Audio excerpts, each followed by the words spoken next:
So maybe you're wondering still why we actually add wasabi to sushi. And that's a good question. So what is wasabi? Wasabi is a root which is ground into powder and mixed into a paste. So it's that green paste that is always with sushi. Okay, it's closely related to cabbages and horseradish. So if you've ever had horseradish, you can kind of relate of this similar taste. But wasabi is much stronger. Okay, the taste of wasabi comes from closely related isothiocyanate compounds, like we explained earlier. And this sensation is felt through the nose, unlike chilies, where you feel it in the mouth and the throat. Okay, so it's a very different type of spiciness.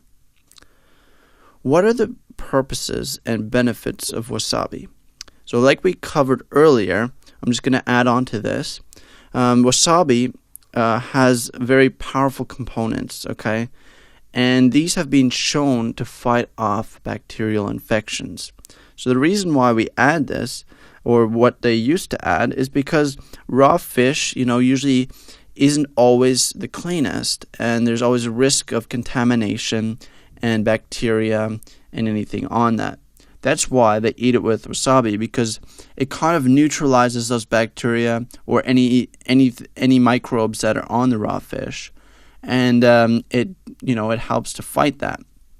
So in a recent study of the antibacterial properties of various foods and vegetables, wasabi actually ranked as the most successful antibacterial food against E. coli, which is a type of bacteria, and Staphylococcus aureus, okay, or staph infections. That's quite impressive fact. Okay, and that's why we use wasabi with raw fish like sushi. Now, isothiocyanates were proven to be the vital component that neutralized these potentially deadly bacteria within the body. So that's another reason why we use wasabi in sushi.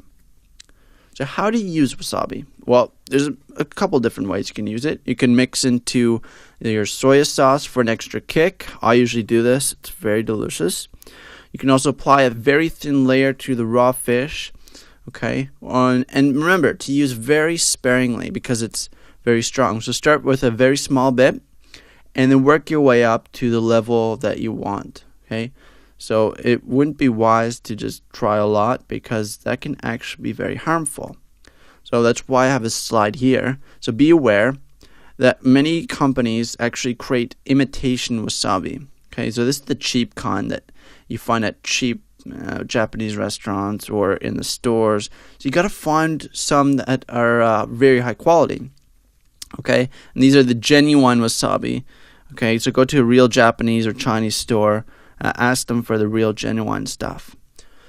Wasabi has a chemical compound called hepatotoxin, okay, which is fine in small doses, but if you flood your body with it, then it won't be able to process this toxin, and it can lead to severe liver damage.